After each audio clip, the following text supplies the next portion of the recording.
Topoklasy topoko vavy tonga amin'ny fotoana ny fanomezana tsika dia manolotra ny arahaba mba hampirarintsoa ho antsika ny tokantrano indray amin'ny takarivan'ny talata ity reto ary ny santiony any amin'ireo vaovao misongadina hoentina amintsika amin'ny takariva ity isany amin'izany ny voarakitra ao anatin'ny fanambarana izay navoaka ny vondrona afrikanina ny makasika ireo kandida izay rotsaka hofidiana amin'ny fividianana filoham-pirenena sy ny fitombon'izy ireo ary ihany koa ny toy ny ilay rarana fatesana teratany sinoa iray teny amin'ny fokontany volotara teny andorany fotsy teny dia araky ny nambara tamintsika teo ary dia nisy tokoa ny fanambarana izay navoaka ny vondrona afrikanina araka izany dia manameloka ny fanemorana ny fifidianana eto amin'ny firenena izy ireo ary mampirisika ihany koa ny fampiarana ny sorodalana ivoany Madagasikara ao anatin'ny krizy raha antsika ao anatin'ity fanadihadiana ity ny antsipriny zay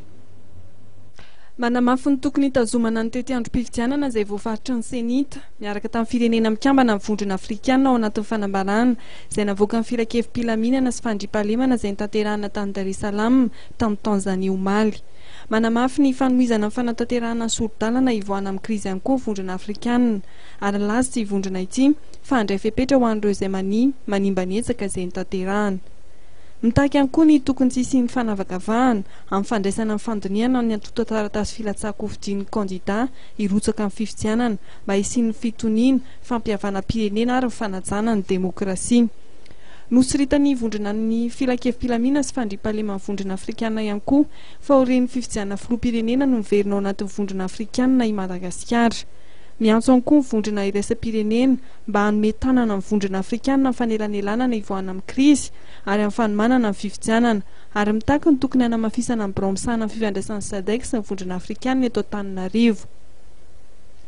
miantso ihany koa ny tokony andefasana mpanara-maso ny fifidianana avy amin'ny SADC sy ny vondrona afrikanina mandritra ny fifidianana filoham-pirenena sy ny fifidianana solombavam-bahoaka ny filakevim-pilaminana sy ny vondrona afrikanina laza ihany koa ny filakevim-pilamina ny vondrona afrikanina fa misy amin'ny anjin'ny sorodalana no mbola tsy tanteraka anisan'izany ny fanajana ny zofototra fanomezana ny famitsoran-keloka momba ny satan'ny filoham-panjakana teo aloha fiverenan'ny sesitany politika rehetra na dia izany aza vondrona afrikanina dia mahatsapa ny ezaka ny firosoana ny fanatanterahana ny sorodalana ary nanome toko fandinika momba ny sazy izay miatra amin'ireo mpanao politika 9% aorian'ny 5 andro dia isy ny tatitra lalindalina koa avoakan'izy ireo miaraka amin'ny fepetra hafa laza koa izy ireo fa hijery akaiky ny raharaha Madagasikara